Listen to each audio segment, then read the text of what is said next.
Next month will mark 7 years since President Obama's inauguration.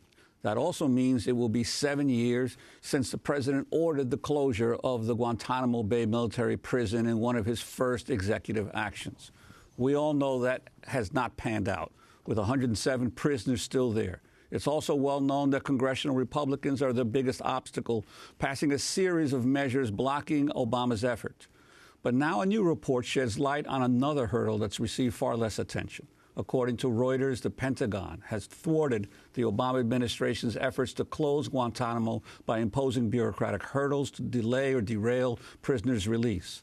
A former official compared negotiating prisoner releases with the military brass to punching a pillow. Pentagon delays forced 4 Afghans to spend an additional 4 years in Guantanamo despite their approval for transfer. The Pentagon has even meddled with the effort to enlist other countries in accepting free prisoners. It's refused to provide foreign governments with photographs and basic documentation necessary for the transfer process. And it's barred foreign delegations from spending the night at Guantanamo and reduced their interview times with eligible prisoners, making the prisoners much harder to vet. In one case, the Pentagon refused to release medical records for a hunger-striking Yemeni prisoner to a delegation from a country that was considering taking him. The prisoner, Tariq Ba'oda, remains at Guantanamo today, 5 years after he was cleared for release. The obstruction appears reserved for President Obama. While President Bush transferred 532 prisoners out of Guantanamo and faced no political opposition, Obama has only been able to transfer 131 during his 2 terms. Obama has said he'll push Congress on closure during his final year in the White House, but Reuters notes with the added obstacles from the Pentagon, it's increasingly doubtful that Obama will be able to fulfill his pledge. For more, we're joined by 2 guests. Charles Levinson is a Reuters correspondent who co-wrote the special report on Pentagon obstruction. And Omar Farah is with us, an attorney with the Center for Constitutional Rights. He represents Tariq Ba'oda, the Yemeni prisoner who remains locked up at Guantanamo because of the Pentagon's interference. We're going to go first to Charles Levinson in Reno, Nevada. Can you talk about the scope of what you discovered? I mean, this is President Obama's Pentagon. Right. Yeah, it's basically there is sort of a deep institutional resistance in the military, in the Pentagon, against closing Guantanamo among a lot of rank-and-file, mid-level, and more senior officers. And they've been able to use their sort of bureaucratic and administrative control over the Guantanamo Bay Detention Center to make it difficult to accomplish a lot of the things that need to be done in order to close the prison, such as facilitating visits of foreign delegations from countries who the United States, the Obama administration, is asking to take prisoners that they want to transfer out of the prison. Well, what about some of those? The example of Tariq Ba'oda, for example, was a third country that the U.S. had asked to take Ba'oda. Wanted to see the prisoner's full medical file. This is a prisoner who's been on hunger strike for 7 years. His weight has dropped from 148 pounds to, I think, 60-something. He's obviously is going to need a lot of acute medical care by any country that takes him in. And they wanted to review his full medical file, and the Pentagon said wouldn't turn it over and still has not turned over that full medical file, instead just handing in a brief summary.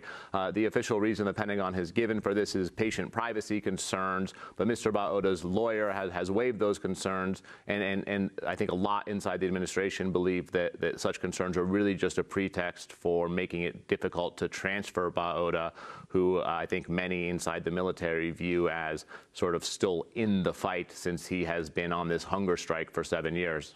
But Charles Levinson, on these other limitations, for instance, this issue of not allowing foreign delegations to sleep over in Guantanamo when everyone knows what a remote place, how difficult it is to get to Guantanamo. What about this limitation? How do they explain that?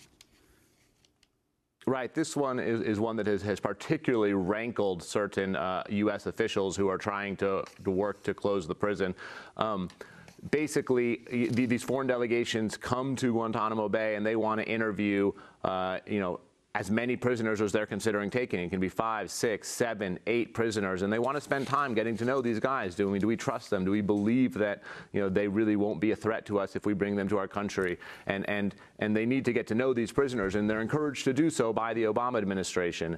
And that can take time. And so instead of coming down and spending a couple days, 2, 3 days interviewing these prisoners, recently, basically since Obama began his new push to close this prison, the military has put new restrictions on spending the night at Guantanamo, and these are new. I mean, for a long time, foreign delegations were visiting this detention center and were allowed to spend the night, but more recently they have been prevented from doing so, and that has an impact not just on the ability of the Obama administration to facilitate these prisoner transfers and close the prison, but it also has a cost on taxpayers, because at least in one case, the delegation in question had to commute each morning and afternoon from Miami. It's a 90-minute flight. It's taxpayer funded, and that added tens of thousands of dollars in costs in airfare of military planes to facilitate this sort of very burdensome commute schedule. Charles Levinson, in your article, you cite Pentagon spokesman Gary Ross, a U.S. Navy commander. He says, quote, "No foreign government or a U.S. department has ever notified the Department of Defense that transfer negotiations collapsed due to a lack of information or access provided by the Department of Defense." Can you respond to this? Right. I mean, it's not a surprise to see the Pentagon and the White House, for that matter, at least publicly putting on a public face of unity and cohesion, and not sort of highlighting in their public statements the discord. But that statement certainly did not jive with our own reporting and many officials, current and present, that we spoke to, who voiced deep frustrations with the Pentagon and relayed to us that they had indeed conveyed those frustrations to military officials many times over the past several years. And were you able to get in your reporting any sort of indication from the White House of its frustration with this policy? And why doesn't the president just, as commander-in-chief, order that this stuff be done?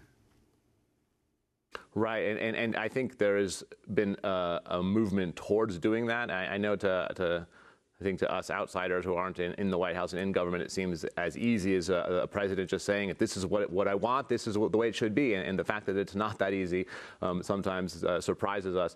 I think part of the reason that former Defense Secretary Hagel was removed from office, I mean, there are several factors, but certainly one of them, according to many people, including Hagel himself, was the president's frustration over the Pentagon's slow progress transferring prisoners.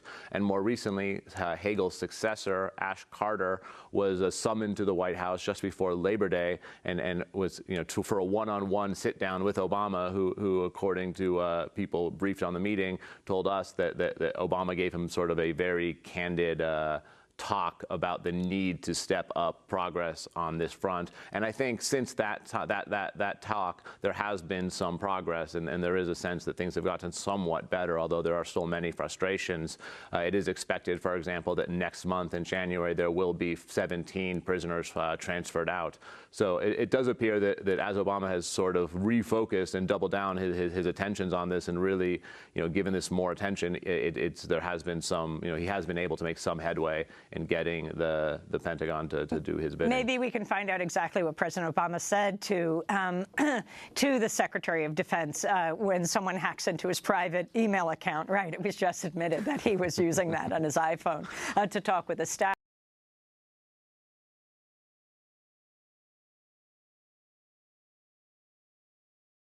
Hi, I'm Amy Goodman. I want to thank you for tuning in to Democracy Now! We are so grateful to our fans and followers for being a part of the daily conversation.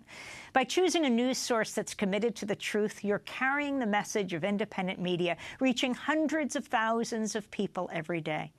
In these times of war and elections, we need a media not sponsored by corporations that profit from war, but a media that's truly independent, funded by you. Democracy Now! Is not paid for by the weapons manufacturers, the insurance industry, or the oil, gas, coal, or nuclear companies. We don't take advertising or corporate underwriting dollars. That means we rely on your donations to make our daily independent news hour possible. We need your support today to keep bringing you the hard-hitting, in-depth reporting you've come to expect 5 days a week. Visit democracynow.org, or you can call 888-999-3877. That's 888-999-3877 to make your holiday gift to Democracy Now! Today. Thanks so much for sharing Democracy Now! Stories all year long.